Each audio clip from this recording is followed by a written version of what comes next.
I'm not much of a watch guy, but I get that there's a certain prestige you're paying for with brands like Omega or Rolex. But I also know it's not hard to spend the same kind of money on a Seiko, which seems pretty crazy at first. And the same goes with this Acadia Denali. You're paying Lexus or Mercedes money for something with a GMC badge on the front. But just like one of those fancy Seikos, it's what you can't see that counts.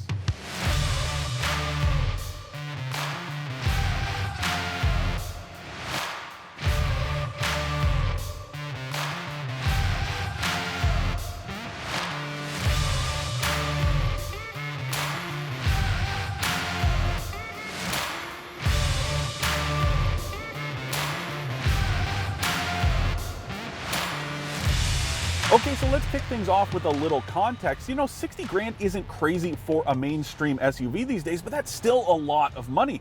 And then on top of that, when you consider the premium vehicles you can get for that kind of money, there is a lot out there vying for your hard-earned dollars. Just look at this segment. You can get this thing, you can get yourself a fully loaded Hyundai Palisade or even a Dodge Durango Citadel. And then on the premium end of the spectrum, you get stuff like the Mercedes-Benz GLB or the Lexus RXL. They're all great three-row SUVs for this kind of money. But I'm going to tell you something that might surprise you a little bit. I think I'd take this Acadia Denali over all of them, and it all comes down to the ride quality. It's not that this Acadia is the best overall SUV of the bunch, but what it has going for it is its ride quality. Because I gotta tell you, this is probably one of the best riding SUVs you can buy today, and definitely the best in that $60,000 budget range. But there is a bit of a catch, and that's it only applies to Acadia Denalis with the optional adaptive dampers. Once you add those things, this thing is good. Like, I'm talking shut up and take my money good, but again, it does add to the cost, and that's how you get up to this $60,000 mark. We'll save all that budget talk for a little bit later, but that is something you should keep in mind. The suspension uses sensors at all four corners to adjust to uneven surfaces and body roll to smooth out just about everything you encounter. The profile of these tires isn't exactly low, but this thing still rides on 20-inch wheels, yet you wouldn't notice it at all when you're cruising down the road with these dampers. And that's the thing, I've driven more expensive SUVs that you can feel every little bump in the road with the same size wheel as these. I'm thinking things like the BMW X7 that I tested a little while back. You know, this thing really does a nice job of just rolling around without you noticing. I really like the ride quality of this thing, and the same goes with the steering. It just rides and handles really nicely, and you wouldn't necessarily expect that from a GMC product. It doesn't hurt that these seats are incredibly comfortable too, and I love how buttery this leather is. I don't mind the ivory, but I'm not so crazy about this blue interior you get with it, and if I were buying one, I'd probably stick with the black interior. It's just a little bit more understated. It would also help to hide some of these buttons. Now, personally, I'm not a fan of the last generation of GM's interior controls. They're just very chunky and almost childlike in execution, and that's the case here. If you go with the black interior, it helps to hide it, but since all of these controls are on black plastic and these rubberized knobs are made of black, it just stands out and not in a good way. I get the whole economies of scale thing, and GM uses parts in a bunch of its different vehicles to save money, but it doesn't really work here in terms of aesthetics, and it's a bit of an eyesore looking at these controls in what's otherwise a pretty luxurious interior. You get some open pore wood on the dash and door panels, as well as this fake metal that looks really nice, and it's got a brushed aluminum look to it. But then you see this black plastic and it all takes it down a notch. New for 2020 in the Acadia is this push-button gear selector system, and I absolutely hate it. That's a hill I'm gonna die on because I hate that automakers are moving away from traditional gear selectors in favor of these buttons.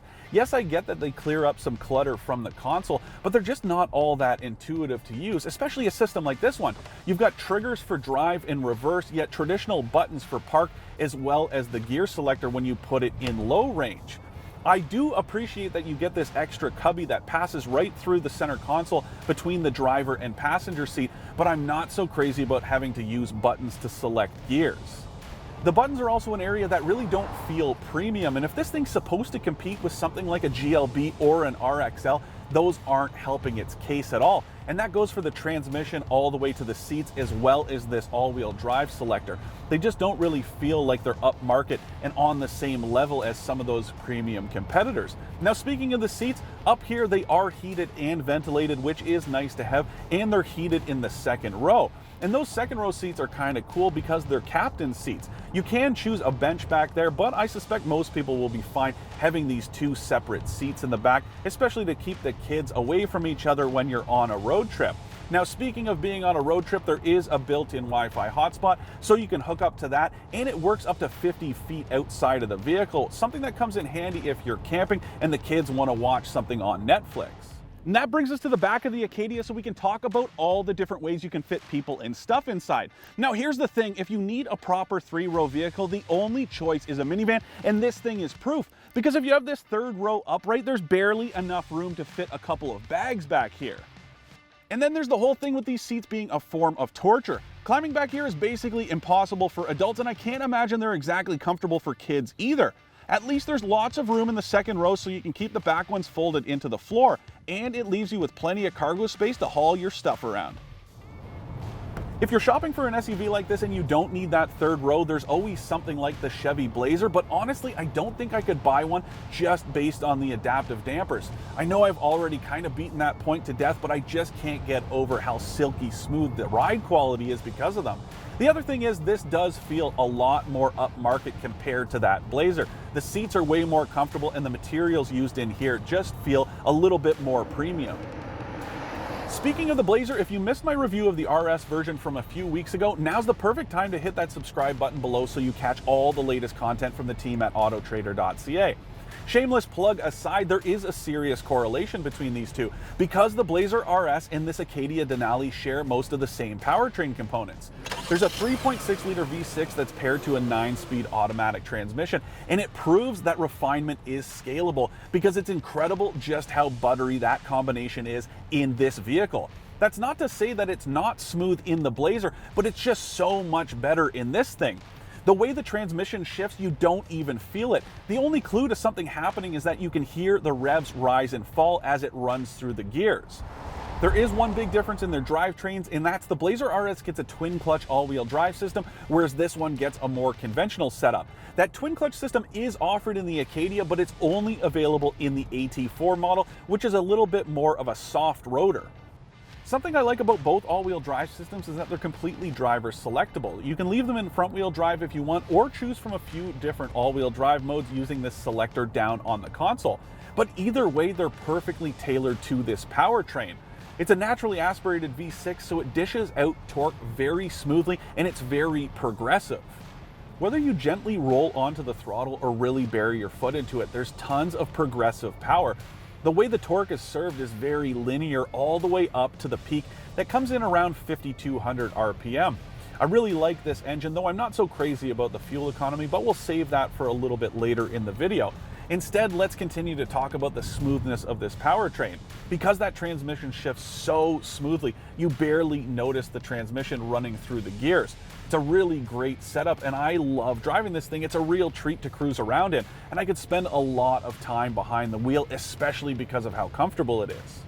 Even if you bury your foot into that gas pedal, you're not going to notice much drama. You know, this Acadia isn't all that fast, but that's not what it's meant to do. You're also not going to hear much from the engine when you do get on that gas pedal, because there's a ton of sound deadening, as well as a great active noise cancellation system. And the quietness in here is easily up there with premium SUVs from Mercedes-Benz and Lexus.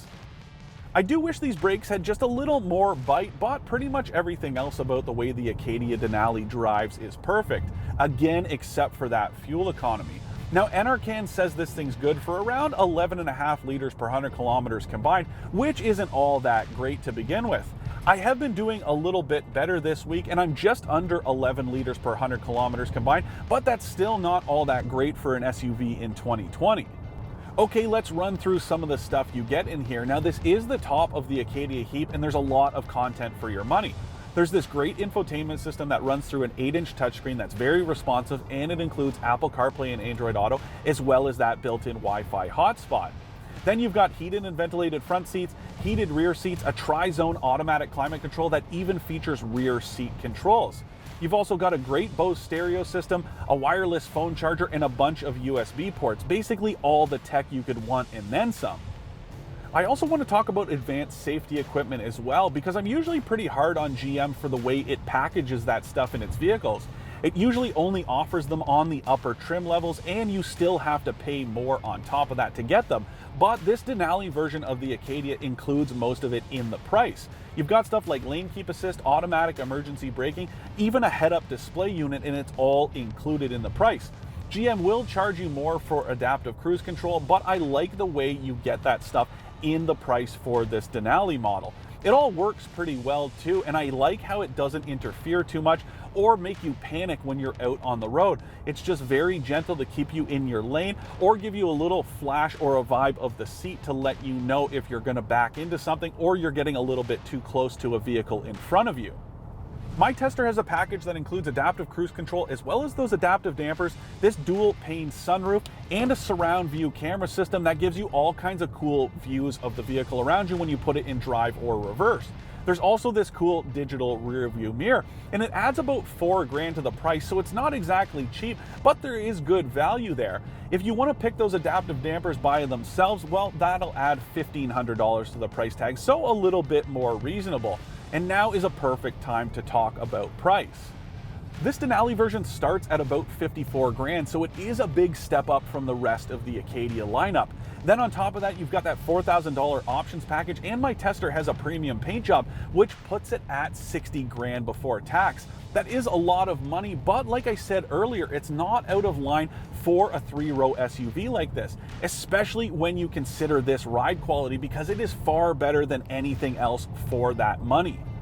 Okay, so we've come full circle and we're back to that watch analogy that we kicked this review off with. And you know, when you see a Rolex, you can tell it's something expensive as soon as you see that little crown inside. But when you look at a Seiko, it can be pretty easy to the untrained eye to mistake a $6,000 handmade watch for a mass-produced $600 one. And the same sort of rule applies to the Acadia. It's pretty easy to mistake a Denali version for a more affordable trim. And that's always kind of dogged the Denali lineup in the GMC portfolio. But the important thing is to note what's underneath, because that's really what counts, and that's what you're paying for at the end of the day. If you don't care about the badge on the front or what people think about what you're driving, you won't mind spending $60,000 on an SUV like this for what it delivers in terms of ride quality and comfort features. To recap, I can't get enough of this adaptive suspension, and it's got comfortable seats and plenty of features for the money. I don't like the childish and chunky controls, the fuel consumption, or the soft brake feel. I'm not gonna lie, this Acadia Denali has turned my car buying brain upside down. And not just because it's exceeded my expectations in a lot of different ways, but because I never thought I could be swayed by a suspension setup this much. But it easily transforms this thing into the best riding SUV for $60,000, and that to me is a feature worth paying for.